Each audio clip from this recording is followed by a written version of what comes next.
الحمد للہ وکفی والصلاة والسلام علی عباده الذین اصطفی خصوصا علی افضلہم وخاتم النبیین محمد الامین وعلی آلہ وصحبہ اجمعین اما بعد فقد قال اللہ تبارک وتعالی کما ورد فی سورۃ ہود اعوذ باللہ من الشیطان الرجیم بسم اللہ الرحمن الرحیم وَيَا قَوْمِ لَا يَجْرِمَنَّكُمْ شِقَاقِي أَن يُصِيبَكُمْ مِثْلُ مَا أَصَابَ قَوْمَ نُوحٍ أَوْ قَوْمَ هُودٍ أَوْ قَوْمَ صَالِحٍ وَمَا قَوْمُ لُوطٍ مِّنكُمْ بِبَعِيدٍ صدق اللہ العظیم۔ رب اشرح لي صدری ويسر لي أمری واحلل عقدۃ من لسانی یفقہوا قولی۔ اللهم ربنا ألهمنا رشدنا وأعذنا من شرور أنفسنا، اللهم أرنا الحق حقا وارزقنا اتباعه وأرنا الباطل باطلا وارزقنا اجتنابه، اللهم ربنا آنس وحشتنا في قبورنا وارحمنا بالقرآن العظيم، اللهم اجعله لنا إماما ونورا وهدى ورحمة، اللهم ذكرنا منه ما نسينا وعلمنا منه ما جهلنا وارزقنا تلاوته آناء الليل وآناء النهار واجعله لنا حجة يا رب العالمین آمین۔ رمضان مبارک کا پہلا عشرہ مکمل ہو جانا آپ سب حضرات کو مبارک ہو۔ آج کی شب سے دوسرا عشرہ شروع ہو رہا ہے۔ پہلے عشرے کو حضور نے عشرہ رحمت قرار دیا ہے اور یہ عشرہ مغفرت ہے۔ سورہ ہود کے 8ویں رکوع میں جو مضمون چل رہا تھا، حضرت شعیب علیہ السلام اور ان کی قوم کے مابین جو رد و قدح کی تفصیل بیان ہو رہی تھی، اس میں ایک اہم نقطہ آیا ہے وَيَا قَوْمِ لَا يَجْرِمَنَّكُمْ شِقَاقِي، اور دیکھو اے میری قوم کے لوگو، تمہیں میری دشمنی، میرا ذاتی بغض اس بات پر آمادہ نہ کر دے کہ تمہارا وہ انجام ہو جائے ان یصیبکم مثل ما اصاب قوم نوح، کہ تم پر بھی وہی عذاب آئے اللہ کا جیسا کہ آیا تھا قوم نوح پر، او قوم ہود، او قوم ہود، یا جو آیا تھا قوم ہود پر، او قوم صالح، یا جو آیا تھا قوم صالح پر، لوط منکم ببعید، اور قوم لوط تو تم سے زیادہ دور بھی نہیں۔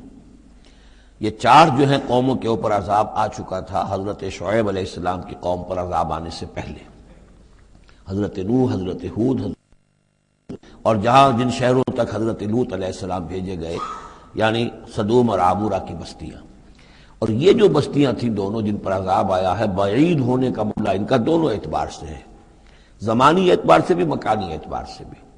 جغرافیے میں بھی ہم نے دیکھ لیا کہ خلیج عقبہ کے مشرقی ساحل کے ساتھ جو ہے علاقہ جو ہے یہ تھا کہ جو اصحاب مدین کا ہے، جن میں شعیب بھیجے گئے، ان سے ذرا ہٹ کر مشرق میں جو ہے بحیرہ بردار ہے، اور بحیرہ بردار کے ساحل کے اوپر یہ شہر آباد تھے۔ تو جغرافیائی اور زمینی اعتبار سے بھی فاصلہ نہیں ہے، زمانی اعتبار سے بھی زیادہ فصل نہیں ہے۔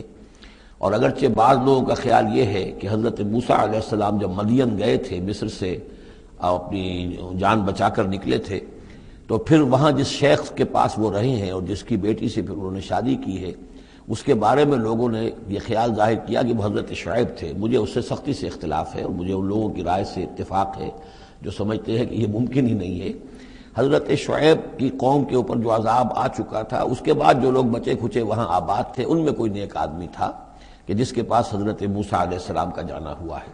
لیکن یہ کہ بہرحال اتنا فصل کوئی ہزاروں برس کا نہیں ہے ان کے مابین، سینکڑوں برس کا بھی شاید نہ ہو، قریب کا ہے معاملہ، زمانی اعتبار سے بھی اور زمینی اعتبار سے بھی۔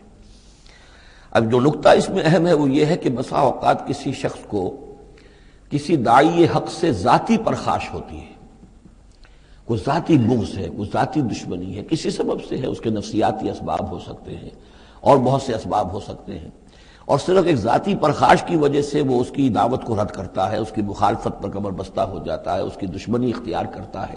نتیجہ کیا ہے؟ اس کا کچھ نہیں بگاڑتا، اپنے آپ کو برباد کر لیتا ہے، اپنی تباہی کو دعوت دیتا ہے۔ تو اے میری قوم کے لوگوں، میری زدم زدہ میں تم کہیں اس انجام سے دوچار نہ ہو جانا، ایسا نہ ہو کہ میرا بغض اور میری عداوت جو ہے وَيَا قَوْمِ لَا يَجْرِمَنَّكُمْ شِقَاقِي أَن يُصِيبَكُمْ مِثْلُ مَا أَصَابَ قَوْمَ نُوحٍ أَوْ قَوْمَ هُودٍ أَوْ قَوْمَ صَالِحٍ وَمَا قَوْمُ لُوطٍ مِّنكُمْ بِبَعِيدٍ وَاسْتَغْفِرُوا رَبَّكُمْ، اور دیکھو استغفار کرو اپنے رب سے، ثم توبوا الیہ، پھر اس کی طرف رجوع کرو، اس کی طرف آگے بڑھو، اس کی اطاعت کرو، اس کی فرمانبرداری کرو۔ ان ربی رحیم ودود، یقیناً میرا رب رحیم بھی ہے، ودود بھی ہے، محبت فرمانے والا ہے۔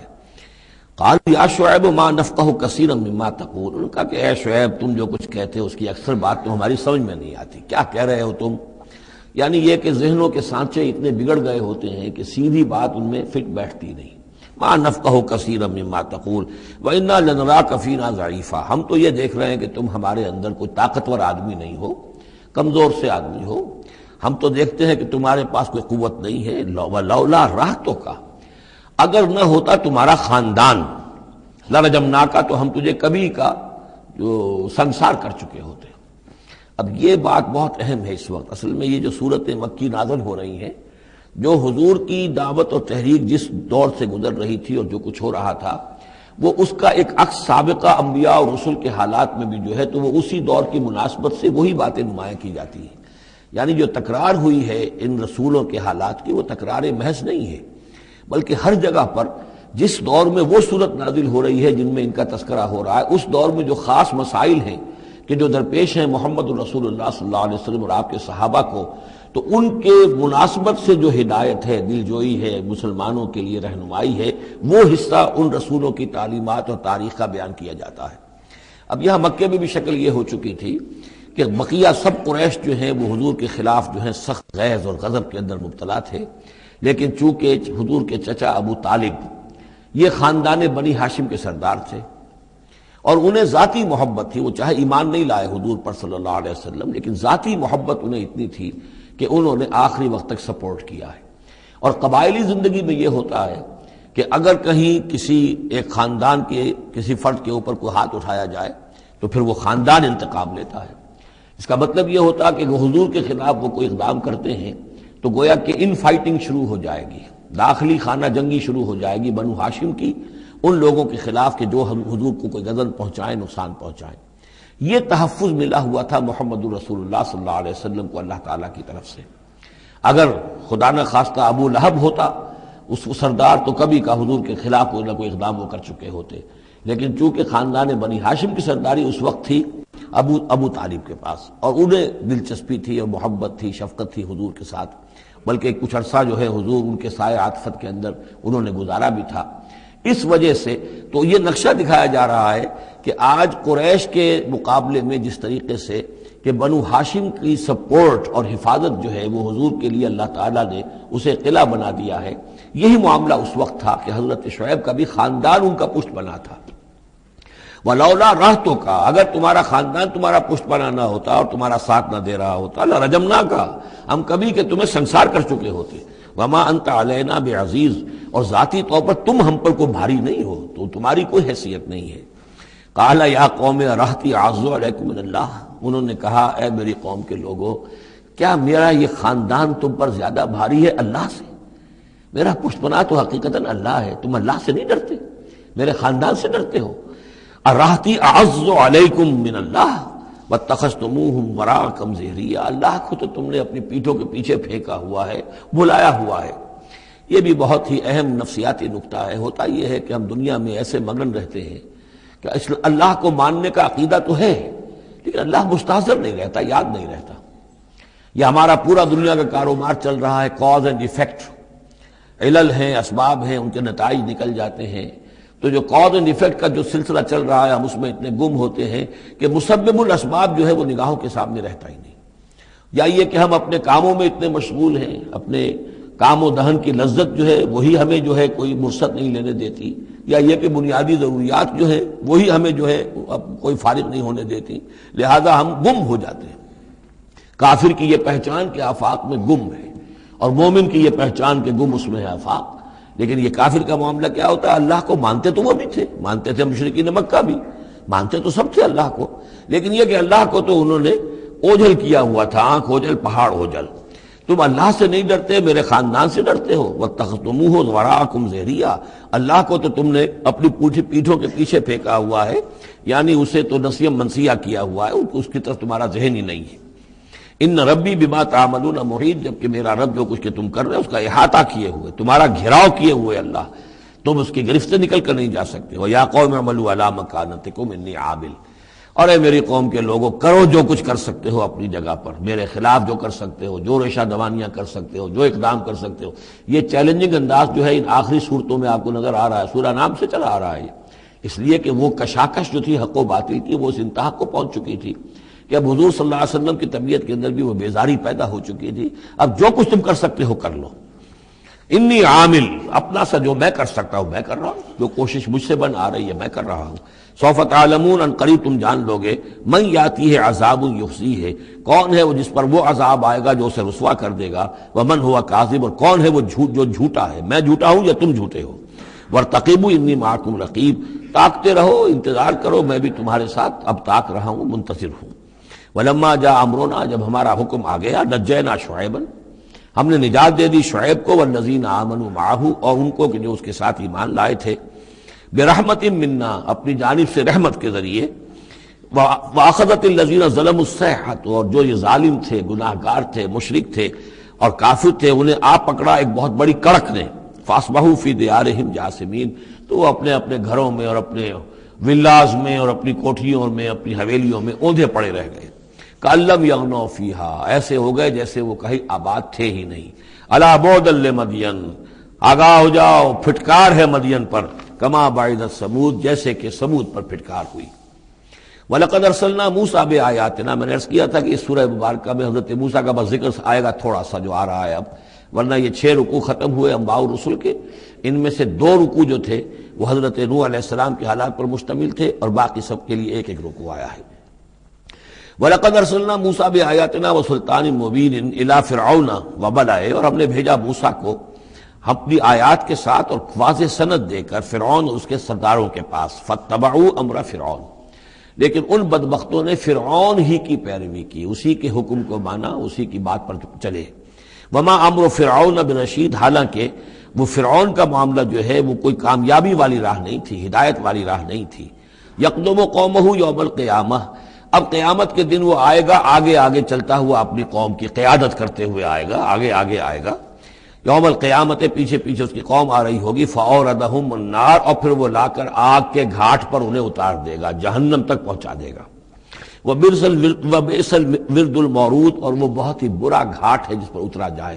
جیسے کوئی پانی پینے کے لیے جانور آتے ہیں، ان کا کوئی سردار جو ہے وہ آگے آگے آ رہا ہو، سب گھاٹ پر وہ اپنے پھر پورے قافلے کو لے آتا ہے، اسی طریقے سے یہ جہنم کے گھاٹ پر، اس آگ کے گھاٹ پر لا اتارے گا فرعون اپنی قوم کو. وَأُتْبِعُوا فِي هَٰذِهِ لَعْنَةً، اور اس دنیا میں بھی ان پر لعنت جو ہے ان کے پیچھے لگا دی گئی. وَيَوْمَ الْقِيَامَةِ، اور قیامت کے دن بھی بِئْسَ الرِّفْدُ الْمَرْفُودُ، برا ہے وہ انعام جو ان کو ملنے والا ہے. ذَلِكَ مِنْ أَنْبَاءِ الْقُرَىٰ، یہ ہیں ان بڑی بڑی بستیوں اور بڑے ملکوں کے اہم خبریں. نَقُصُّهَا عَلَيْكَ، جو کہ ہم آپ کو سنا رہے ہیں، بیان کر رہے ہیں آپ پر. مِنْهَا قَائِمٌ وَحَصِيدٌ، ان میں سے ایسی بھی ہیں جو ابھی قائم ہیں، موجود ہیں، اور ایسی بھی ہیں کہ جو بالکل ختم ہو گئی، معدوم ہو گئی. حصید کا لفظ اصل میں آتا ہے کھیتی کے لیے، جبکہ فصل کاٹ دی جائے. فصل کٹ گئی ہو تو جو منظر نظر آتا ہے وہاں پر جو ویرانی ہوتی ہے. تو بعض مقامات تو ایسے ہیں جہاں یہ قومیں آباد تھیں تو اب ان کا نام و نشان تک نہیں رہا، جیسے کہ قوم عاد کہاں تھی، اب ان کا نام و نشان نہیں. اگرچہ ابھی حال ہی میں سیٹلائٹ کے ذریعے سے ان کا جو شہر ہے اور شداد کی جو جنت تھی اس کے آثار مل گئے ہیں، لیکن یہ کہ وہ زیر زمین ہے، سطح زمین کے اوپر ان کا کوئی نام و نشان نہیں. لیکن یہ کہ جیسے سمود کے مسکن جو ہے وہ بھی موجود ہیں. منہا قائم وحصید. وما ظلمناہم ولکن ظلموا انفسہم، اور ہم نے ان پر کوئی ظلم نہیں کیا، انہوں نے اپنی جانوں پر خود ظلم اٹھایا. فما اغنت عنہم آلہتہم التی یدعون من دون اللہ، تو کچھ کام نہ آ سکے اور کچھ بچا نہ سکے انہیں ان کے وہ آلہہ، وہ معبود کہ جنہیں وہ پکارا کرتے تھے اللہ کے سوا. من شیء، کچھ بھی. لما جاء امر ربک، جب تیرے رب کا حکم آ گیا. وما زادوہم غیر تتبیب، اور انہوں نے کچھ اضافہ نہیں کیا ان کے حق میں مگر تباہی اور بربادی کا. وَكَذَلِكَ أَخْذُ رَبِّكَ إِذَا أَخَذَ الْقُرَىٰ، اور ایسے ہی ہوتی ہے پکڑ آپ کے رب کی اے نبی جب وہ پکڑتا ہے بستیوں کو. وَهِيَ ظَالِمَةٌ، جبکہ وہ ظالم ہوتی ہیں، گناہ گار ہوتی ہیں، ان میں گناہ کا اور معصیت کا عام چلن ہو جاتا ہے. إِنَّ أَخْذَهُ أَلِيمٌ شَدِيدٌ، یقیناً اس کی پکڑ جو ہے وہ بڑی دردناک بھی ہے، بڑی سخت ہے. جیسے کہ آخری پارے میں إِنَّ بَطْشَ رَبِّكَ لَشَدِيدٌ إِنَّ فِي ذَلِكَ لَآيَةً لِمَنْ خَافَ عَذَابَ الْآخِرَةِ، یقیناً اس میں نشانی ہے ان کے لیے کہ جو آخرت کے عذاب سے ڈرتے ہوں۔ ذالک یوم مجموع لہ الناس، وہ دن ہے کہ جس کے لیے لوگوں کو لامحالہ جمع کیا جائے گا۔ وذالک یوم مشہود، اور وہ دن ہے پیشی کا، سب کو پیش ہونا ہے۔ وما نؤخرہ الی اجل معدود، اور ہم اسے ایک وقت معین تک کے لیے مؤخر کیے ہوئے ہیں، ایک وقت معین ہے اس کا، معدود ہے، گنتی کی گئی ہے اس کی، یہ نہیں ہے کہ کبھی نہیں آئے گا، آئے گا وہ دن۔ یوم یاتے، جس دن جب کہ وہ دن آ جائے گا، لا تکلم نفس الا باذنہ، کوئی ذی نفس زبان نہیں کھول سکے گا مگر اللہ کے اذن سے۔ فمنہم شقی و سعید، تو انسانوں میں سے شقی بھی ہوں گے، بدبخت بھی ہوں گے، سعید بھی ہوں گے، نیک بخت ہوں گے۔ فاما الذین شقوا، تو وہ لوگ کہ جو بدبخت ہیں، ففی النار لہم فیہا زفیر و شہیق، وہ آگ میں ہوں گے جس میں ان کو وہاں چیخنا چلانا ہے، دھارنا ہے اپنے درد سے، کرب سے۔ خالدین فیہا، اس میں وہ ہمیشہ ہمیش رہیں گے۔ ما دامت السماوات والارض، جب تک کہ رہے آسمان اور زمین، الا ما شاء ربک، سوائے اس کے کہ جو چاہے تیرا رب۔ یہ ذرا مشکلات القرآن میں سے یہ مقام ہے، یہ واحد مقام ہے کہ جہاں خالدین فیہا ابدا یا خالدین فیہا، اس میں کچھ استثناءات بھی آئی ہیں کہ کب تک یہ رہے گا، جہنم کب تک رہے گی، ما دامت السماوات والارض، جب تک آسمان اور زمین رہے۔ اب اس سے مراد ابدیت بھی ہو سکتی ہے، اور اس میں کوئی اشارہ بھی ہو سکتا ہے کہ شاید کبھی کوئی وقت آئے کہ یہ جو آسمان اور زمین کی ایک تخلیق اللہ نے کی ہے، یہ ایک خاص اس کا نظام ہے، ایک وقت میں آ کر یہ نظام بدل جائے، پھر کوئی اور آسمان کوئی اور زمین تخلیق فرمائے۔ بہرحال اس وقت تک جب تک کہ یہ آسمان اور زمین باقی رہیں گے تو یہ جو جہنمی لوگ جو ہیں وہ جہنم میں رہیں گے۔ اس میں بھی ایک استثناء، الا ما شاء ربک، اللہ کا اختیار ہے، اگر کسی کو چاہے اس میں سے نکالنا تو اس کا اختیار مطلق ہے۔ جیسا کہ ہم نے عرض کیا، کئی دفعہ عرض کیا ہے کہ جیسے اہل سنت کے نزدیک اللہ تعالیٰ کے بارے میں ہم یہ نہیں کہہ سکتے کہ وہ اس پر عدل کرنا واجب ہے، لیکن یہ کہ وہ عدل کرے گا۔ اسی طریقے سے یہ بات کہ اللہ تعالیٰ کا اختیار مطلق ہے، وہ کسی کو چاہے تو نکال لے، لیکن ہم یہ جانتے ہیں کہ کفار کے لیے یہ جہنم جو ہے وہ ابدی ہے، اللہ نکالے گا نہیں، واللہ عالم۔ ان ربک فعال لما یرید، یقیناً آپ کا رب جو ہے جو ارادہ کر لے اس کو کر گزرنے والا ہے۔ واما الذین سعدوا، اور جو لوگ نیک بخت ثابت ہوں گے، ففی الجنۃ خالدین فیہا، اور وہ جنت میں رہیں گے ہمیشہ ہمیش، ما دامت السماوات والارض، جب تک رہے آسمان اور زمین۔ الا ما شاء ربک، سوائے اس کے کہ جو آپ کا رب چاہے، عطاء غیر مجزوز، اور یہ جو بخشش ہے یہ بے انتہا ہوگی، اس کا خاتمہ کبھی نہیں ہوگا۔ یہ اضافی لفظ جنت کے لیے آ رہا ہے کہ جو دوزخ کے لیے نہیں آیا۔ یہ جو ذرا سا باریک فرق ہوتا ہے، پھر اس سے بڑے فلسفیانہ نکتے نکلتے ہیں، اس سے پھر محققین نے، علماء نے جو ہیں پھر بہت سے دلائل استدلال کیے ہیں۔ چنانچہ حافظ ابن تیمیہ رحمہ اللہ اور شیخ ابن عربی دونوں کی ایک رائے ہے جو اہل سنت کا جو عام اجماعی عقیدہ ہے اس سے مختلف ہے۔ اہل سنت کا اجماعی عقیدہ یہ ہے کہ جنت اور دوزخ دونوں ابدی ہیں، ہمیشہ، کوئی اختتام نہیں ہے، نہ جنت کا نہ دوزخ کا۔ لیکن امام ابن تیمیہ رحمہ اللہ اور شیخ اکبر جو صوفیاء کے ہیں، شیخ ابن عربی، اگرچہ ان دونوں میں بڑی بود ہے بہت سی چیزوں کے اندر، اور امام ابن تیمیہ جو ہے وہ بہت ہی سخت تنقید کرتے ہیں اور سخت الفاظ استعمال کرتے ہیں شیخ ابن عربی کے لیے، محی الدین ابن عربی، لیکن یہ کہ اس معاملے میں ان دونوں کی رائے ایک ہے، اور وہ یہ ہے کہ جنت تو ابدی ہے، دوزخ ابدی نہیں ہے۔ ایک وقت آئے گا، چاہے وہ ارب سال کے بعد آئے، وہ ابد ہمارے اعتبار سے ابدی ہو، ہمارے اعتبار سے انفائنائٹی ہوگا، لیکن یہ کہ ایک وقت آئے گا کہ جہنم ختم ہو جائے گی۔ یہ ان کی رائے ہے، واللہ عالم۔ فلا تک فی مریۃ مما یعبد ہؤلاء، تو تمہیں کوئی شک نہ رہے ان چیزوں کے بارے میں جن کو یہ لوگ پوج رہے ہیں۔ ما یعبدون الا کما یعبد آباؤہم، نہیں پوج رہے یہ مگر ایسے ہی جیسے کہ ان کے آباء و اجداد پوجتے رہے ہیں من قبل، اس سے پہلے۔ وَإِنَّا لَمُوَفُّوهُمْ نَصِيبَهُمْ غَيْرَ مَنقُوص، اور ہم انہیں ان کا جو اجر اور ثواب اور ان کا بدلہ ہے، حق ہے، پورا دے دیں گے بغیر کسی کمی کے۔ وَلَقَدْ آتَيْنَا مُوسَى الْكِتَابَ فَاخْتُلِفَ فِيهِ، اور موسیٰ کو ہم نے کتاب دی تھی، پھر اس میں اختلافات پیدا کر دیے گئے۔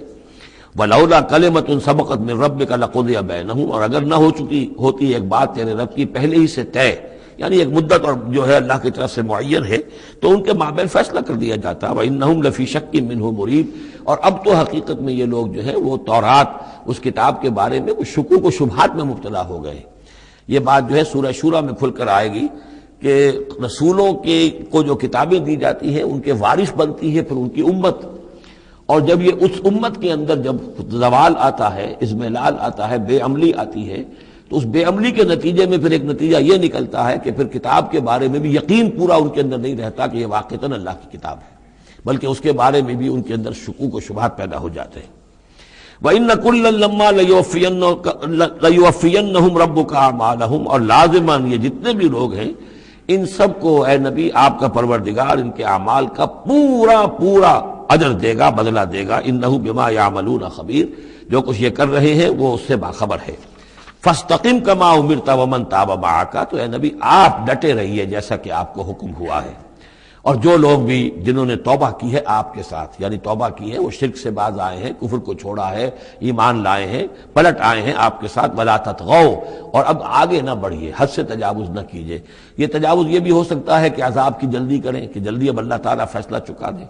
تجاوز یہ بھی ہو سکتا ہے کہ کہیں غصے میں آ جائیں اور لوگوں کی مخالفت کے اوپر جو ہے وہ اپنا جو حلم جو ہے اس کا دامن ہاتھ سے چھوڑ بیٹھے، تو یہ مختلف چیزیں ہو سکتی ہیں۔ انہ بما تعملون بصیر، جو کچھ تم کر رہے ہیں اسے بھی اللہ دیکھ رہا ہے، جو کچھ وہ کر رہے ہیں اسے بھی دیکھ رہا ہے، اس کو ان کی سزا دے گا، تمہیں تمہارا اجر و ثواب دے گا۔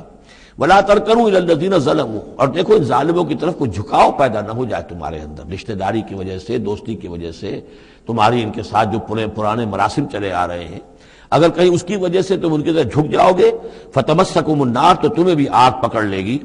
وما لکم من دون اللہ من اولیاء، اور پھر تمہیں اللہ سے بچانے والے کوئی حمایتی نہیں ہوں گے، ثم لا تنصرون، پھر تمہاری مدد نہیں کی جائے گی۔ وَأَقِمِ الصَّلَاةَ طَرَفَيَ النَّهَارِ وَزُلَفًا مِنَ اللَّيْلِ، اور اے نبی نماز کو قائم رکھیے۔ اب یہ سارے خطابات آپ دیکھ رہے ہیں کہ بظاہر واحد کے صیغے میں حضور سے ہو رہے ہیں، لیکن یہاں پر خطاب امت سے ہے، مسلمانوں سے ہے، حضور کی وساطت سے اہل ایمان جو ہے وہ مخاطب ہے۔ نماز قائم رکھو، دن کے دونوں طرف، فجر ہے ادھر، مغرب ہے یا عصر ہے، یہ نہار کا دو طرف جو ہے وہ تو فجر اور عصر شمار ہوں گے۔ وَزُلَفًا مِنَ اللَّيْلِ، اور کچھ ٹکڑے رات کے، اب مغرب عشاء کو بھی ہم شمار کر سکتے ہیں رات میں، تو اس طریقے سے یہ مختلف شروع میں جیسے اوقات آئے ہیں تو ان میں ابھی پوری طریقے سے 5 نمازوں کا نظام نہیں تھا، وہ تو سن 11 نبوی میں جبکہ یہ معراج ہوئی ہے اس وقت پھر 5 نمازوں کا نظام آیا ہے، ورنہ پورے مکی دور کے 10 برس بلکہ 10.5 برس تک وہ نمازوں کا نظام ایسا ہی تھا کہ کبھی صبح شام کی بات کہہ دی ہے، صبح شام کرو، اور یا یہ کہ سورہ بنی اسرائیل میں بھی ایک بات آ جائے گی، وہ وہاں پڑھیں گے۔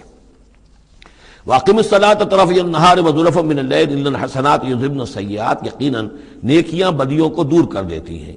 ذَلِكَ ذِكْرَىٰ لِلذَّاكِرِينَ، اور یہ یاد دہانی ہے یاد رکھنے والوں کے لیے۔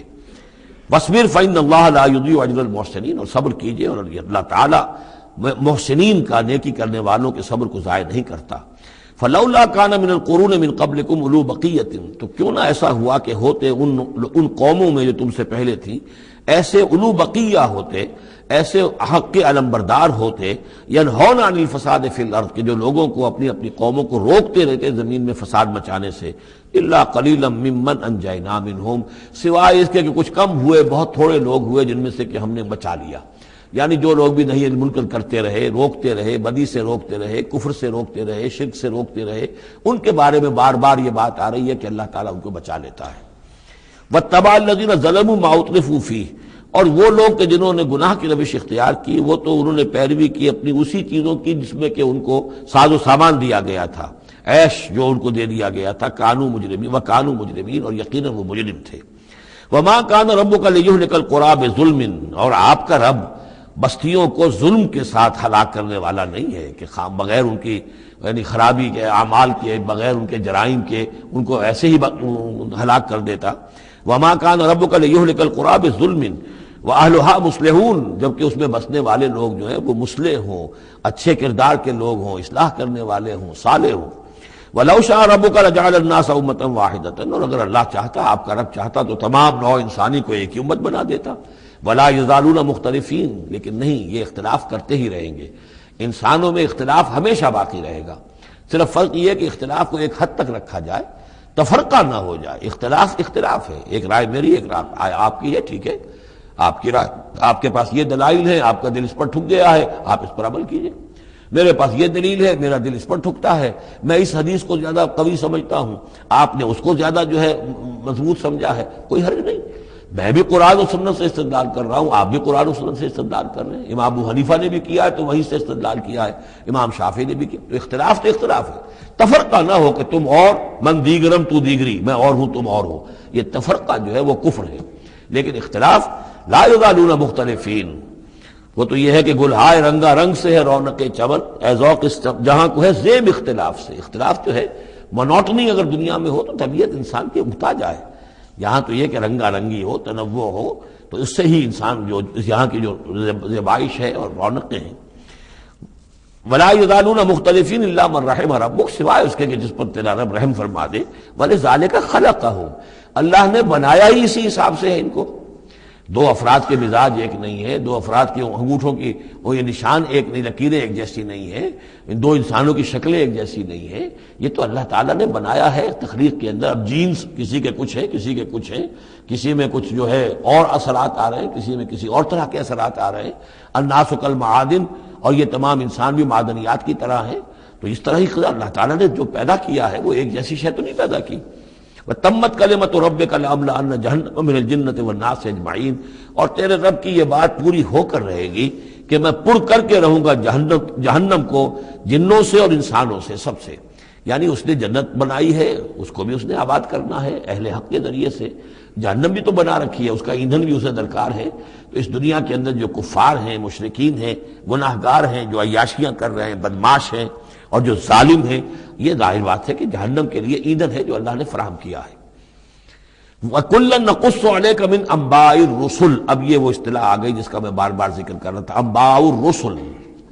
اور یہ سب چیزیں جو ہم بیان کر رہے ہیں محمد آپ پر، یہ رسولوں کی بڑی اہم خبروں میں سے ہیں۔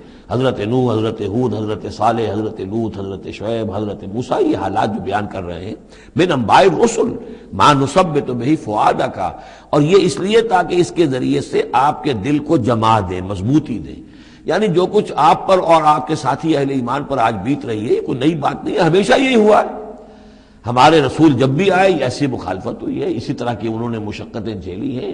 حضرت شعیب کو بھی یہی کہا گیا کہ اگر تمہارا خاندان نہ ہوتا تو ہم کبھی کہ تمہیں جو ہلاک کر چکے ہوتے۔ تو اگر اسی صورت سے آ جائے محمد صلی اللہ علیہ وسلم، آپ دو چار ہیں، تو یہ کوئی نئی بات نہیں ہے، یہ تو گویا کہ اس راستے کے یہ تو لازمی جو ہے اس کے حالات ہیں۔ تو اس سے یہ کہ دل کو تثبیت ہوتی ہے کہ بالآخر کامیاب کون ہوا، آیا حضرت شعیب کی قوم کامیاب ہوئی یا حضرت شعیب کامیاب ہوئے؟ تو بالآخر کامیابی اے نبی آپ کی اور آپ کے ساتھیوں کی ہے۔ وَجَاءَكَ فِي هَذِهِ الْحَقُّ، اور اس قرآن میں یا اس سورہ مبارکہ میں آپ کے پاس حق آ گیا ہے، وَمَوْعِظَةٌ، اور نصیحت آ گئی ہے، وَذِكْرَىٰ، اور یاد دہانی آ گئی ہے، لِلْمُؤْمِنِينَ، اہل ایمان کے لیے۔ وَقُلْ لِلَّذِينَ لَا يُؤْمِنُونَ، اور کہہ دیجئے ان لوگوں سے جو ایمان نہیں رکھتے، اعملوا علی مکانتکم، کر لو اپنے مقام پر جو کچھ کر سکتے ہو۔ اب کوئی اختلاف، کوئی بھی اپنا دقیقہ فروگزاشت نہ رکھو، میری مخالفت میں، میری جو بھی تم دشمنی میں کر سکتے ہو کر گزرو۔ انا عاملون، ہم بھی اب کر رہے ہیں جو کچھ ہم کر سکتے ہیں۔ وانتظروا انا منتظرون، تم بھی انتظار کرو کہ اللہ تعالیٰ کیا فیصلہ سناتا ہے اور آخری بات کیا آتی ہے، اور ہم بھی منتظر ہیں۔ وَلِلَّهِ غیب السماوات والارض، اور اللہ ہی کے لیے ہے آسمانوں اور زمین کا تمام چھپی باتیں اور تمام چھپے خزانے۔ وَإِلَيْهِ يُرْجَعُ الْأَمْرُ كُلُّهُ، اور کل کا کل معاملہ بالآخر اسی کی جانب لوٹا دیا جائے گا۔ فَاعْبُدْهُ، بس اسی کی بندگی اور پرستش کیجئے، وَتَوَكَّلْ عَلَيْهِ، اور اسی پر توکل کیجئے، آپ کا اعتماد اور بھروسہ اسی کی ذات پر ہو۔ وَمَا رَبُّكَ بِغَافِلٍ عَمَّا تَعْمَلُونَ، اور یقیناً آپ کا رب غافل نہیں ہے اس سے کہ جو آپ کر رہے ہیں۔ یہاں اللہ کے فضل و کرم سے سورہ ہود مکمل ہوئی۔ جیسا کہ میں نے عرض کیا تھا کہ یہ جو سلسلہ شروع ہوا 14 صورتوں کا، پہلا جوڑا اس میں سے سورہ یونس، سورہ ہود علیہم الصلاۃ والسلام۔ البتہ جو تیسرا اس کے اندر سب گروپ، میں نے کہا تھا تین کے سب گروپ ہیں، یہ تیسری سورت جو ہے سورہ یوسف، یہ بالکل پورے قرآن میں منفرد ہے اپنے مزاج کی۔ اس کے ساتھ جزوی سی مشابہت آئے گی ایک سورت کی، میں بعد میں عرض کروں گا۔ اس وقت یہ ہے کہ اس کو نوٹ کیجئے کہ اب تک ہم نے پڑھا ہے جو در حقیقت انباء الرسل کا مضمون ہے، جو ضائع شد و مت کے ساتھ آیا ہے۔ حضرت ابراہیم کا تھوڑا سا ذکر سورہ انعام میں ہم نے پڑھ لیا، کچھ تھوڑا سا ذکر جو ہے وہ سورہ ہود کے اندر آ گیا ہے، لیکن یہ ہے کہ اصل جو آیا ہے انباء الرسل، ایام اللہ، فذکرہم بایام اللہ۔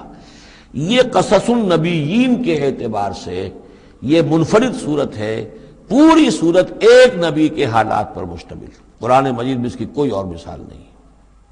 پھر یہ کہ اس میں وہ رنگ ہے ہی نہیں کہ حضرت یوسف علیہ السلام نے یہ دعویٰ کیا ہو کہ میں رسول ہوں، مجھے مانو، میری اطاعت کرو، اور وہاں کی جو قوم تھی اور بادشاہ جو تھا اس سے کوئی تعاون نہ کیا ہو، کچھ نہیں، وہ انداز ہی نہیں مانو گے تو عذاب آئے گا، کچھ نہیں۔ تو نبی میں اور رسول میں جو فرق ہوتا ہے وہ بھی آپ کنٹراسٹ اچھی طرح سمجھ لیجئے۔ حضرت یوسف نبی تھے، رسول نہیں تھے۔ رسول بنا کر جسے بھیج دیا جاتا تھا وہ تو پہلے کہتا تھا مجھے مانو، میری اطاعت کرو، ان اعبدوا اللہ واطیعون، اللہ کی بندگی کرو، میری اطاعت کرو، اللہ اللہ اور خیر صلی اللہ، اس کے بعد اگلی بات ہوگی۔ لیکن نبی کا معاملہ یہ نہیں ہوتا۔ نبی جیسے کہ مصلح ہوتے ہیں، نیک لوگ ہوتے ہیں، اولیاء اللہ ہوتے ہیں، خاص اللہ تعالیٰ کے برگزیدہ بندے ہوتے ہیں۔ اب ظاہر بات ہے کہ ایسے بھی ہوتے ہیں جیسے ہماری اس امت کے اندر حضور کے بعد کتنے ہیں اولیاء اللہ پیدا ہوئے ہیں، اونچی شخصیت ہے، کیونکہ وحی کا دروازہ بند ہو چکا ہے، نبی ان میں سے کوئی نہیں ہے۔ لیکن انبیاء بنی اسرائیل جو ہیں وہ گویا کہ اولیاء اللہ ہی تھے زیادہ تر، لیکن ان پر وحی بھی آتی تھی، وہ تسلسل جو ہے وحی کا چل رہا تھا۔ لیکن رسول وہی تھے کہ جنہیں تعین کے ساتھ کسی قوم کی طرف بھیج دیا جائے۔ حضرت یوسف کے جو یہ واقعات یہاں آ رہے ہیں اس تفصیل کے ساتھ اور پوری صورت نازل ہوئی ہے، اس کا ایک سبب ہے۔ میں نے آپ سے عرض کیا تھا کہ یہ جو آخری دور تھا مکی، آپ کے قیام مکہ کے دور کا، زمانے کا، تو اس میں یہ کہ چیزیں پہنچ چکی تھی مدینے میں بھی خبریں، اور مدینے میں اہل کتاب کے یہود کے کان کھڑے ہو گئے تھے۔ اب انہیں تو امید تھی، منتظر تھے، نبوت تو آخری ظاہر ہونے والی ہے، لیکن سمجھتے تھے ہم میں سے ہوگا۔ یہاں بات بالکل جو ہے وہ تلپٹ ہو رہی ہے، لہذا وہ اب کچھ نہ کچھ شوشے چھوڑتے رہتے تھے اور انہیں کہتے تھے اپنے پیغامات کے ذریعے سے کہ اچھا تمہارے ہاں سنا کسی نے نبوت کا دعویٰ کیا ہے، اچھا تو اس سے یہ سوال پوچھو کہ یہ ابراہیم تو آباد تھے فلسطین میں، یہ جو یہودی بنی اسرائیل ہے یہ مصر میں کیسے پہنچ گئے، جو وہاں سے پھر حضرت موسیٰ ان کو نکال کر لے کر آئے، لیکن کیسے پہنچے، پہنچنے کا سبب کیا تھا، کیا ماجرا تھا؟ یہ اب تاریخ کا ایک سوال تھا جو انہوں نے کر دیا۔ اس کے جواب میں اللہ تعالیٰ نے یہ صورت نازل فرما دی اور اس قدر خوبصورت انداز میں نازل کی ہے۔ اور میں آپ کو ایک اور بات بھی بتا دوں کہ میرا قرآن مجید کے ساتھ جو معنوی تعارف ہوا ہے پہلی مرتبہ صحیح معنی میں، وہ اسی سورہ یوسف کے حوالے سے ہے، اور سورہ یوسف کی تفہیم القرآن مولانا مودودی کی۔ 1947 میں میں میٹرک کا امتحان دے چکا تھا، ہمارا رزلٹ بھی آ چکا تھا، لیکن یہ کہ اس کے بعد وہ فسادات کیا قتل عام شروع ہوا مسلمانوں کا مشرقی پنجاب میں۔ میں حصار میں تھا، تو حصار اس شہر کا نام تھا، لیکن ہم اس میں محصور بھی ہو گئے۔ تقریباً 1.5 مہینہ ہم نے مورچے بنا لیے اور اپنی حفاظت کرتے رہے۔ اس دوران میں ظاہر بات ہے کرنے کا کوئی اور کام تھا نہیں، وہ تو جو بھی مورچوں پر جن کی ڈیوٹی ہے وہ مورچوں پر کھڑے ہیں، باقی کوئی کام نہیں۔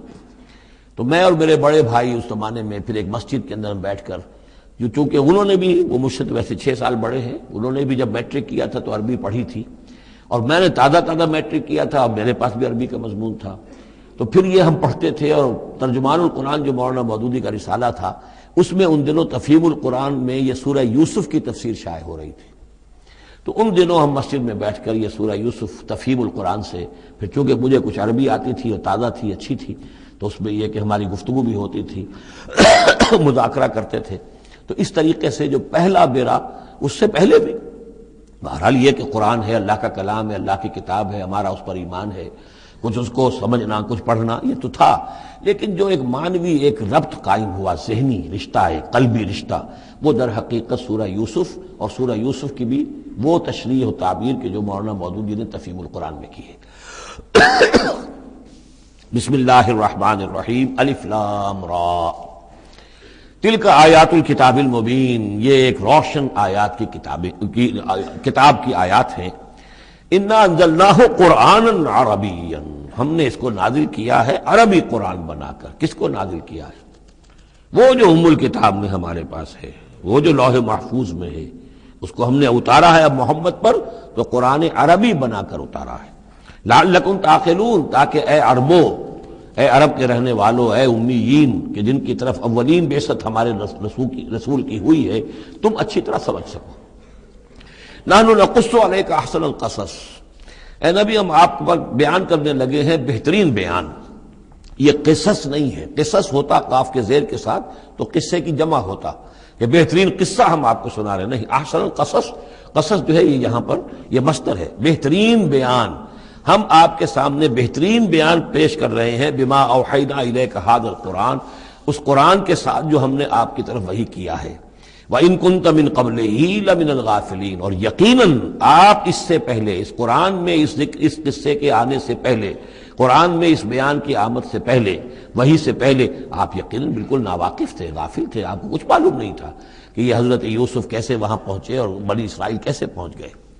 اس قال یوسف لأبیہ، حضرت یعقوب علیہ السلام کی ایک تو بڑی بیوی تھی، ان سے 10 بیٹے تھے، بڑے تھے، جوان تھے، پھر ایک چھوٹی بیوی تھی، ان سے یہ 2 بیٹے تھے، یوسف بڑے ان میں سے اور بنیامین چھوٹے، 12 بیٹے تھے ان کے یہ۔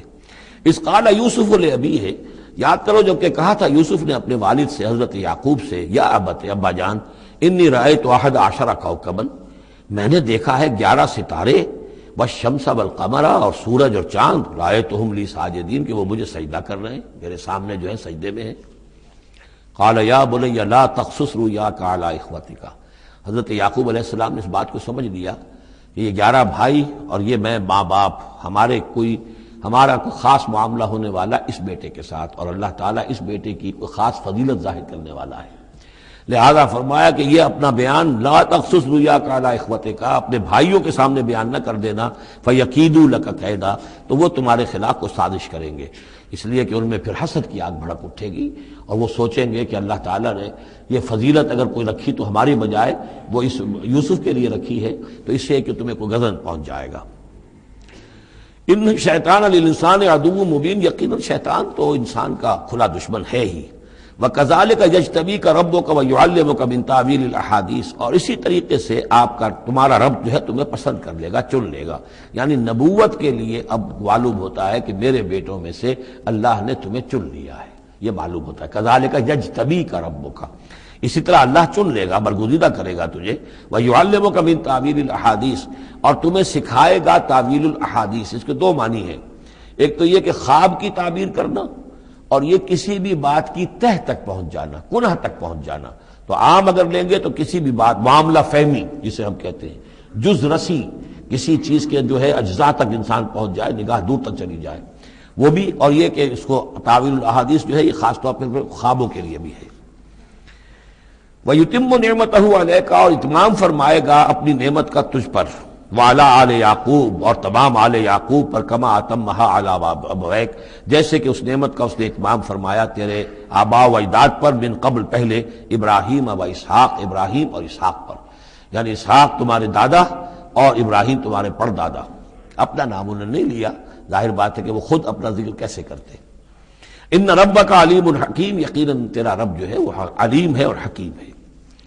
لقد کان فی یوسف و اخوتہ آیات للسائلین، یقیناً حضرت یوسف اور ان کے بھائیوں کا جو واقعہ ہوا، جو ماجرا ہوا، اس میں تو نشانیاں ہیں پوچھنے والوں کے لیے، یعنی جنہوں نے یہ سوال پوچھوایا ہے اور جو پوچھ رہے ہیں ان سب کے لیے نشانیاں ہیں۔ اگر اسی قصے کو حقیقت بینی کے ساتھ جو ہے، حقیقت کی نگاہ کے ساتھ اسے دیکھیں اور طلب ہدایت کے لیے اس قصے پر غور کریں جو قرآن اب پیش کر رہا ہے، تو یہ کہ ان کے لیے تو بہت سی چیزیں جو ہے نکھر کر سامنے آ جائیں گی، حقائق واضح ہو جائیں گے۔ اذ قالوا لیوسف واخوہ احب الی ابینا منا ونحن عصبہ، جبکہ انہوں نے کہا کہ یہ یوسف اور اس کا بھائی بنیامین، احب الی ابینا منا، یہ ہمارے والد کو زیادہ محبوب ہیں ہم سے زیادہ محبت ان دونوں سے، ونحن عصبہ، جبکہ ہم ایک بڑی جماعت ہیں، طاقتور، بڑے تھے، جوان تھے، 10 تھے، اور ظاہر بات ہے قبائلی زندگی میں تو آپ کو معلوم ہے کہ بازو جو ہوتے ہیں، بیٹے جوان جو ہوں وہی تو اصل میں طاقت کی بنیاد ہوتے ہیں، جس کے جتنے بازو ہیں اتنا ہی وہ صاحب عزت ہے۔ تو ہم ہیں 10 جوان اور یہ 2 چھوٹے، محبت ان سے زیادہ ہو رہی ہے۔ انا ابانا لفی ضلال مبین، یقیناً ہمارے ابا جان کچھ بہک سے گئے، معلوم ہوتا ہے کچھ سٹھیا گئے۔ اقتلوا یوسف، قتل کر دو اس یوسف کو، اب اطرحوہ ارضا، یا اسے کہیں دور کسی ملک کے اندر پھینک دو، اسے جلا وطن کر دو، یخلو لکم وجہ ابیکم، تاکہ تمہارے والد کی جو توجہات ہیں، عنایات ہیں، تمہاری طرف ہو جائیں، اس کی طرف سے ہٹ کر جو ساری عنایات کا مرکز اور منبع بنا ہوا یوسف، تو یہ جب یہاں نہیں رہے گا، یہ کانٹا نکل جائے گا، تو پھر یہ ہے کہ وہ عنایات جو ہیں حضرت یعقوب کی وہ ہمارے حصے میں آئیں گی۔ وَتَكُونُوا مِن بَعْدِهِ قَوْمًا صَالِحِينَ، یہ کڑوا گھونٹ تو کر گزرو، پھر بعد میں نیک بن جانا، یعنی دل میں ملامت بھی ہے، ضمیر کہہ رہا کیا کرنے لگے ہو، کیا سوچ رہے ہو، ایک اپنے بھائی کو قتل کرنا چاہتے ہو، لیکن یہ کہ پھر یہ کہ انسان جو ہے اپنے آپ کو جب کوئی نفس سے، جیسے کہ ہم سورہ مائدہ میں پڑھا ہے فَطَوَّعَتْ لَهُ نَفْسُهُ قَتْلَ أَخِيهِ، قابیل کے نفس نے اسے آمادہ کر ہی لیا اپنے بھائی کے قتل کرنے پر۔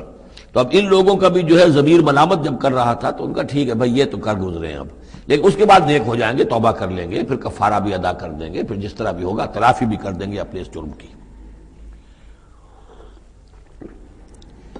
قال قائل منهم لا تقتلوا یوسف، کہا ان میں سے ایک کہنے والے نے نہیں نہیں قتل نہ کرو یوسف کو، یہ یہودا تھے جو سب سے بڑے بیٹے تھے، اور یہیں سے لفظ یہودی بنا ہے، سب سے بڑے بیٹے حضرت یعقوب کے یہودا، اور یہ شریف النفس تھے ان میں۔ انہوں نے کہا نہیں قتل مت کرو۔ وَأَلْقُوهُ فِي غَيَابَةِ الْجُبِّ، ہاں کسی جو باولیاں پچھلے زمانے میں ہوتی تھی، کنواں نہیں اصل میں کہنا چاہیے، باولیاں اب پتہ نہیں بہت سے لوگ جانتے نہیں ہوں گے، وہ ایک بہت گہرا سا جو ہے وہ کھودتے تھے تاکہ پانی تک پہنچ جائے، اور پھر جہاں پانی کی سطح ہوتی تھی اس کے آس پاس طاقچے بنے ہوتے تھے، تو ان طاقچوں میں سے غیابت الجب، ان میں سے کسی میں اس کو ڈال داؤ تاکہ پھر کوئی رسی نیچے پھینکے گا اور کوئی قافلہ آئے گا، اس کا کوئی پانی لینے والا آئے گا، یہ اس رسی کو پکڑ کر اوپر چلا جائے گا، وہ قافلہ اپنے ساتھ لے جائے گا جہاں جا رہا ہوگا، تو ہماری جان چھوٹے گی، تو ہم قتل کے مجرم نہیں ہوں گے۔ وَأَلْقُوهُ فِي غِيَابَةِ الْجُبِّ يَلْتَقِطْهُ بَعْضُ السَّيَّارَةِ، لے جائے گا اس کو، کوئی اٹھا لے جائے گا، کوئی قافلہ۔ ان کنتم فاعلین، اگر تم کرنے ہی والے ہو، یعنی اگر تم تل گئے ہو۔ اب ظاہر بات ہے کہ باقی 9 بھائی اگر تلے ہوئے تھے تو بڑے بھائی کی کچھ بس نہیں گئی، اس نے کہا اچھا کم سے کم یہ کرو قتل تو نہ کرو، اس کو کسی کنویں کی کسی باولی کے طاقچے کے اندر رکھاؤ۔ قالوا یا ابانا ما لک لا تمنا علی یوسف وانا لہ لناصحون، اب انہوں نے کہا کہ ابا جان کیا وجہ ہے کہ آپ ہم پر بھروسہ نہیں کرتے یوسف کے معاملے میں، کبھی ہم پر اعتماد نہیں کرتے، ہمارے پاس اکیلا نہیں چھوڑتے، اسے کیا مسئلہ ہے؟ وَإِنَّا لَهُ لَنَاصِحُونَ، ہم تو اس کے بڑے خیرخواہ ہیں۔ أَرْسِلْهُ مَعَنَا غَدًا، کل ذرا ہمارے ساتھ بھیجیے، ہم جا رہے ہیں شکار کے لیے جا رہے ہیں، تو غدن بھیج دیجئے۔ یرتع یلعب، وہ بھی چرے چگے گا، کھائے پیے گا، درختوں کے اوپر چڑھے گا، کھیلے گا، کودے گا، اور کوئی پھل ول کھائے گا، یرتع جیسے چرنا چگنا، وَیلعب اور کھیلے گا، وَإِنَّا لَهُ لَحَافِظُونَ، ہم اس کی حفاظت کرنے والے ہیں۔ قَالَ إِنِّي لَيَحْزُنُنِي، حضرت یعقوب نے فرمایا مجھے اس کا بڑا اندیشہ ہے، تشویش ہے، ان تذهبوا به، کہ تم اسے لے جاؤ، وَأَخَافُ أَن يَأْكُلَهُ الذِّئْبُ، اور مجھے اندیشہ یہ ہے کہ کہیں اس سے بھیڑیا نہ کھا جائے، وَأَنتُمْ عَنْهُ غَافِلُونَ، اور تم اس سے غافل ہو، کہیں تم تو اپنے دندوں میں لگ جاؤ، منہمک ہو جاؤ، وہ کہیں اکیلا رہ جائے، کوئی بھیڑیا آ کر اسے کھا جائے۔ قَالُوا لَئِن أَكَلَهُ الذِّئْبُ وَنَحْنُ عُصْبَةٌ إِنَّا إِذًا لَخَاسِرُونَ، ابا جان کیا بات کر رہے ہیں، اگر انہیں اسے بھیڑیا کھا جائے جبکہ ہم ایک جوان گروہ ہیں، ہم 10 آدمی ہیں، ہماری پوری ٹیم ہے، جماعت ہے، تو پھر تو ہم تو بڑے نکمے لوگ ہوئے، بڑے خسارے والے لوگ ہوئے۔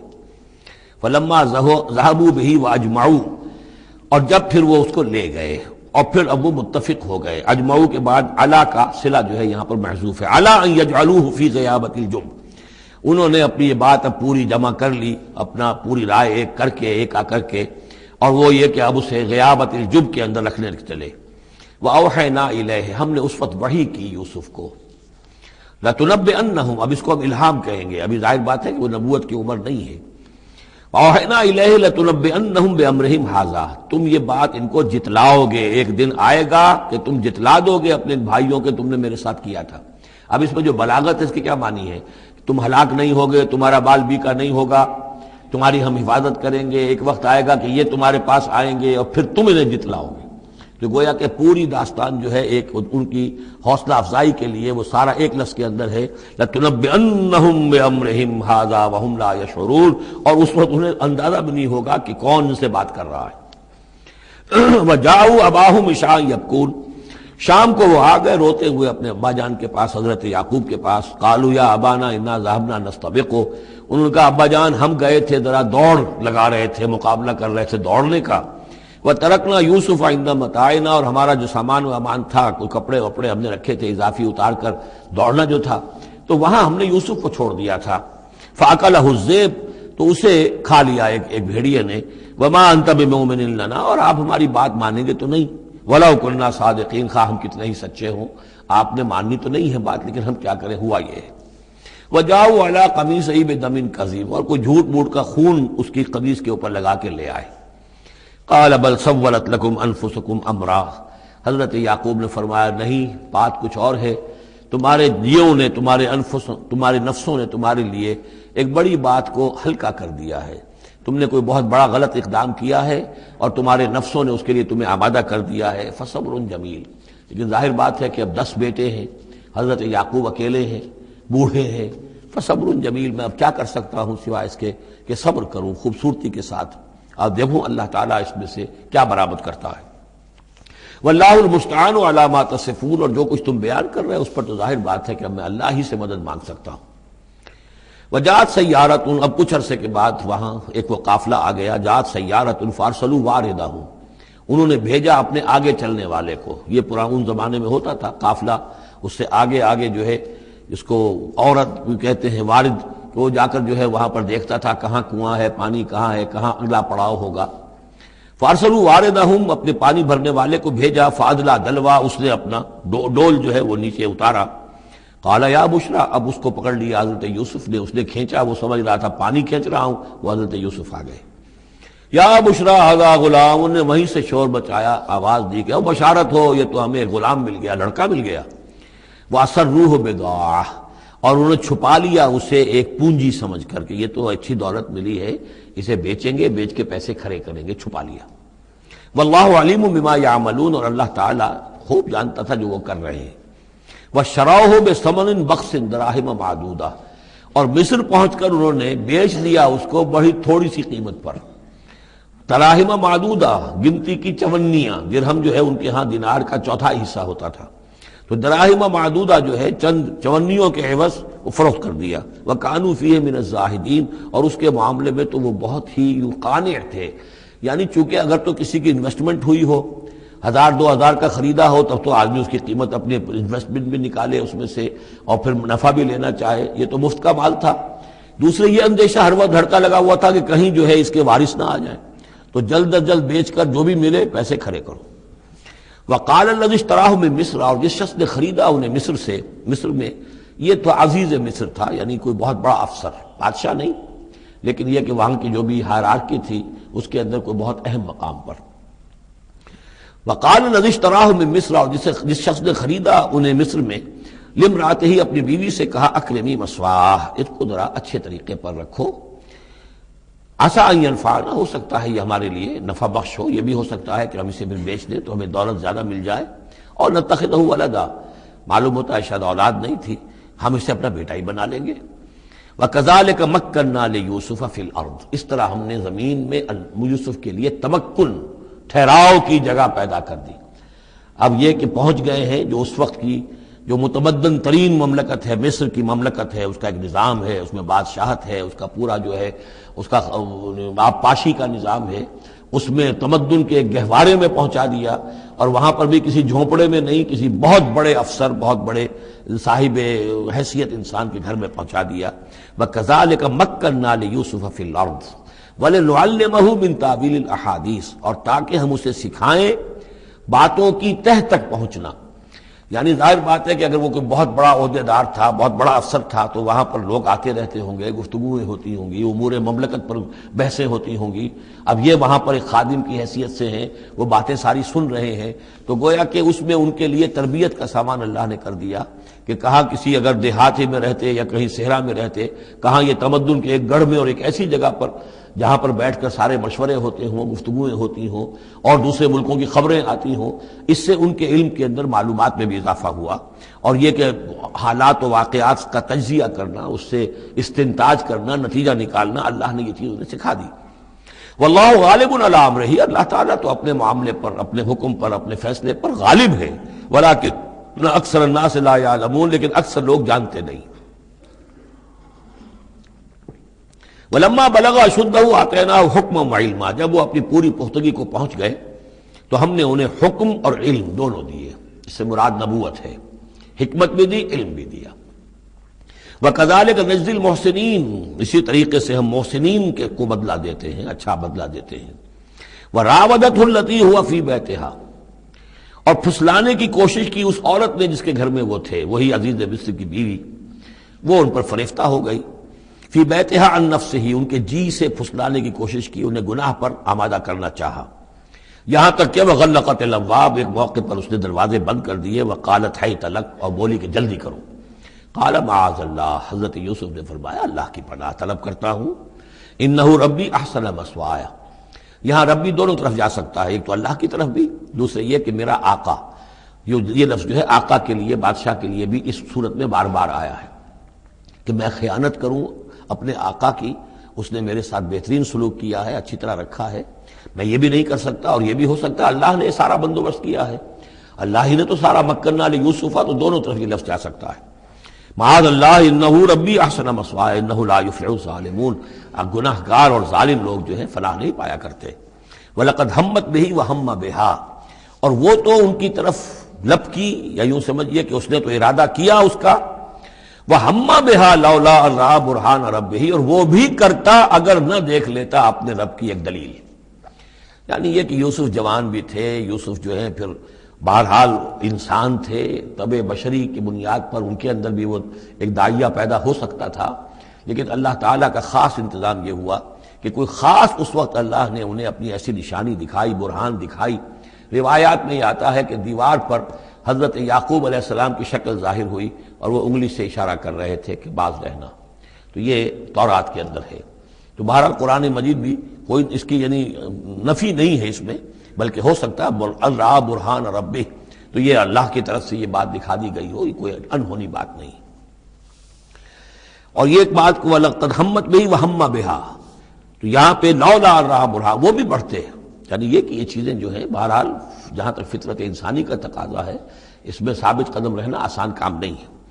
كَذَلِكَ لِنَصْرِفَ عَنْهُ السُّوءَ، اور یہ اس لیے کہ ہم پھیر دیں اس سے بدی کا رخ، والفحشاء، اور بے حیائی کا، ہم نے خاص اہتمام کیا حضرت یوسف علیہ السلام کی عفت و عصمت کی حفاظت کی۔ انہ من عبادنا المخلصین، یقیناً وہ ہمارے بڑے مخلص بندوں میں سے تھے۔ یہ مخلص اور مخلص کا فرق نوٹ کر لیجئے، مخلص اس میں فاعل ہے، خلوص کرنے والا، اور مخلص وہ جس کو خالص کر لیا گیا ہو۔ اللہ کے مخلص بندے وہ ہیں جن کو اللہ نے اپنے لیے خالص کر لیا، تو یہ اللہ کے خاص بندے، چہیتے بندے مخلص ہیں جنہیں اللہ نے اپنے لیے خالص کر لیا ہے۔ واستبق الباب، وہ دونوں دوڑے دروازے کی طرف، یعنی حضرت یوسف علیہ السلام نے اس کی نیت بری دیکھی اور دیکھا کہ وہ تلی ہوئی ہے، اس کے اوپر شیطان کا بھوت سوار ہے، تو وہ دروازے کی طرف لپکے کہ میں بھاگ جاؤں، پیچھے وہ دوڑی۔ قالت وقدت قمیصہ من دبر، اور دوڑنے اس میں یہ ہوا کہ اس نے جو پیچھے سے پکڑنے کی کوشش کی حضرت یوسف کو، تو ان کا کرتا جو ہے اس کے ہاتھ میں آ گیا اور وہ پھٹ گیا۔ حضرت یوسف دوڑ رہے ہیں، پیچھے سے وہ کرتے کا دامن جو ہے پھٹ گیا۔ وَأَلْفَيَا سَيِّدَهَا لَدَى الْبَابِ، اور اچانک ہو سکتا ہے غیر متوقع طور پر، وقت ایسا نہ ہو عام طور پر آنے کا، اس کا جو شوہر تھا، اس کو دونوں نے دیکھا کہ وہ دونوں دروازے کے اوپر وہ موجود ہے۔ پایا ان دونوں نے اس کے شوہر کو، اس کے سردار کو، اس کے آقا کو، اس کے شوہر کو لدى الباب، دروازے کے پاس۔ قالت ما جزاء من اراد باهلك سوءا، اب دیکھیے یہ ہے وہ کہ جو عورت کے جو چلتر جس کو کہتے ہیں مشہور، فوراً جو اس نے پیتلا بدلا ہے، اس نے کہا اپنے شوہر سے مخاطب ہو کر، بڑا سوچو کیا سزا ہونی چاہیے اس شخص کی جو تمہاری بیوی کے ساتھ بدکاری کا ارادہ کرے، یعنی یہ کہ یہ جو یوسف ہے یہ مجھ پر گویا کہ مجرمانہ حملہ کرنا چاہتا تھا اور میں نے اپنے آپ کو بچایا ہے۔ قالت ما جزاء من اراد باهلك سوءا الا ان يسجن، اس کی سوا کیا سزا ہو سکتی ہے کہ اسے جیل میں ڈال دیا جائے، اور عذاب علیم، یا اسے کوئی اور دردناک عذاب دیا جائے۔ اب ظاہر ہے اپنے دفاع کے لیے حضرت یوسف کو کچھ نہ کوئی بیان تو دینا تھا۔ قال هي راودتني عن نفسي، انہوں نے صاف بیان کر دیا کہ خود اس نے مجھے گناہ پر آمادہ کرنا چاہا تھا اور پھسلانا چاہا تھا مجھے میرے جی سے۔ وشهد شاهد من اهلها، اب یہ کہ وہاں کوئی اور تھا، کوئی شخص کہ جو تھا اس عورت، وہ زلیخا اس کا نام آتا ہے تو رات میں قرآن میں کہیں نہیں ہے، امرات العزیز تو آتا ہے، اس عزیز کی بیوی، بڑے افسر کی بیوی، لیکن یہ کہ اس کا کوئی رشتہ دار بھی وہاں آن موقع پر موجود تھا، تو اس نے قرائن کی جو گواہی ہوتی ہے، سرکمسٹانشل ایویڈنس، اس کی بات کی۔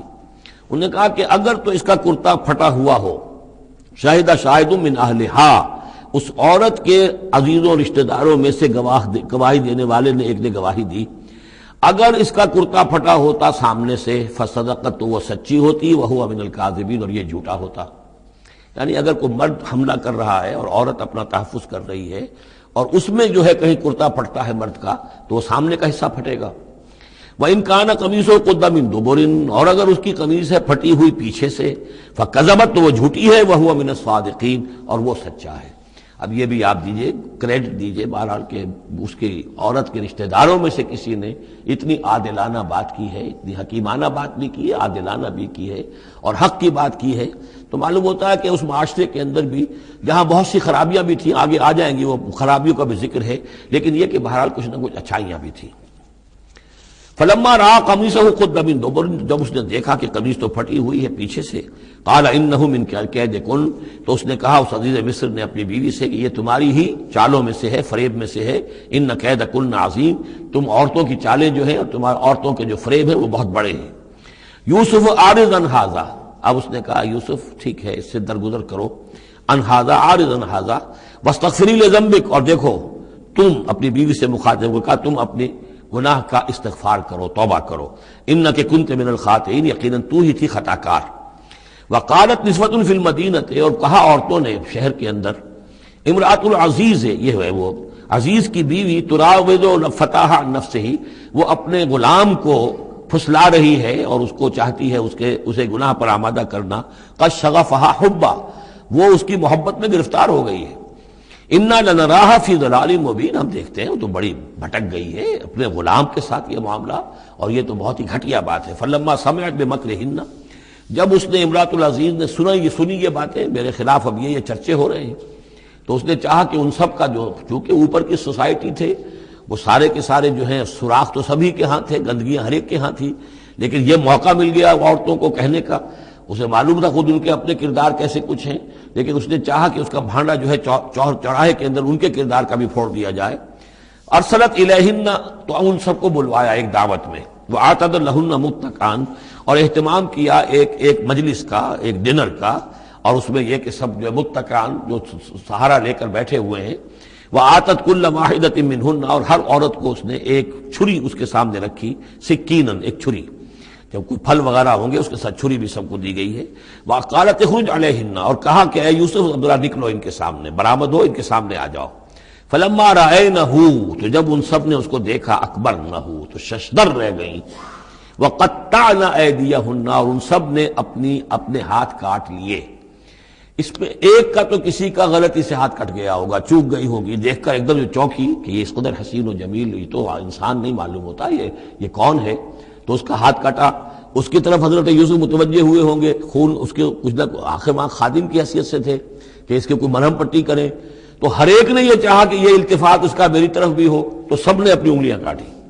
قطعنا، اب یہاں پر یہ غلطی سے بات نہیں ہو سکتی، اس لیے کہ یہ قطع یقطع تقطیعا باب تفعیل ہے، اس تفعیل کے اندر تو اہتمام اور پوری طریقے سے کوئی ارادہ کر کے کسی کام کو کیا جاتا ہے۔ اپنے ہاتھ کاٹ لیے، وَقُلْنَا حَاشَا لِلَّهِ مَا هَذَا بَشَرًا، ان کہا کہ حاشا للہ، یہ شخص یہ تو آدمی نہیں ہے، ان هَذَا إِلَّا مَلَكٌ کریم، یہ تو معلوم ہوتا ہے کہ کوئی بہت ہی بزرگ فرشتہ ہے۔ قالت فَذَلِكُنَّ الَّذِي لُمْتُنَّنِي فِيهِ، تو اس نے کہا یہ ہے وہ جس کے بارے میں تم مجھے ملامت کر رہی تھی اور مجھ پر جو ہے تم تان کر رہی تھی۔ وَلَقَدْ رَاوَدتُّهُ عَن نَّفْسِهِ، اور میں نے اسے یقیناً پھسلانا چاہا، گناہ پر آمادہ کرنا چاہا، فَاسْتَعْصَمَ، لیکن وہ جمع رہا، وہ قائم رہا، وہ مستقیم رہا، اس نے اپنے عفت اور عزت کی حفاظت کی۔ وَلَئِن لَّمْ يَفْعَلْ مَا آمُرُهُ، اور اگر اس نے نہ کیا وہ جو میں اسے حکم دے رہی ہوں، لَيُسْجَنَنَّ، تو وہ لازماً قید میں پڑے گا، وَلَيَكُونَ مِنَ الصَّاغِرِينَ، اور یہ کہ بہت ہی چھوٹا ذلیل و خوار ہو کر رہے گا۔ اس سے آپ اندازہ کر لیجئے کہ اس اونچی سوسائٹی کا اخلاقی طور پر اس وقت کیا حال ہو چکا تھا، کس دھڑلے سے یہ کہہ رہی ہے، اور ان کی تمام بیگمات کا بھی جو مسئلہ تھا وہ بھی سامنے آ چکا، اور اس میں ظاہر بات ہے کہ اسی دھڑلے کے ساتھ اس کا اعلان کرنا اپنے گناہ کا، کوئی اس میں حجاب محسوس نہیں کر رہی۔ قال رب السجن احب الی مما یدعوننی الیہ، حضرت یوسف نے دعا کی پروردگار مجھے قید زیادہ پسند ہے اس چیز سے جس کی طرف یہ مجھے بلا رہی ہیں۔ وَإِلَّا تَصْرِفْ عَنِّي كَيْدَهُنَّ، اور اگر اے پروردگار تو نے مجھ سے دور نہ کر دیا ان کی چالوں کو، ان کی فریبوں کو، أَصْبُ إِلَيْهِنَّ، ہو سکتا ہے میں بھی ان کی طرف مائل ہو جاؤں، وَأَكُن مِّنَ الْجَاهِلِينَ، اور میں جاہلوں میں سے ہو جاؤں۔ فَاسْتَجَابَ لَهُ رَبُّهُ، تو اللہ تعالیٰ نے اس کے رب نے اس کی دعا کو قبول کیا۔ فَصَرَفَ عَنْهُ كَيْدَهُنَّ، اور ان سب کی عورتوں کی جو چالیں تھیں ان سے ان کو بچا لیا۔ انہ هو السمیع العلیم، یقیناً وہی ہے سننے والا اور جاننے والا۔ ثم بدا لهم من بعد ما رأوا الآیات، پھر یہ بات ان پر واضح ہو گئی، منکشف ہو گئی جب یہ ساری نشانیاں دیکھ لیں۔ لَيَسْجُنُنَّهُ حَتَّىٰ حِينٍ، کہ عافیت اسی میں ہے کہ کچھ عرصے کے لیے اسے جیل میں ڈال دیا جائے۔ پبلک سیفٹی کا معاملہ یہی ہے، مصلحت عامہ کا تقاضا یہی ہے۔ ہم اپنی عورتوں کو تو سنبھال کے نہیں رکھ سکتے، لیکن پبلک سیفٹی کے لیے اس کو جیل میں ڈال دینا چاہیے۔ بارک اللہ لی ولکم فی القرآن العظیم ونفعنی وإیاکم بالآیات والذکر الحکیم۔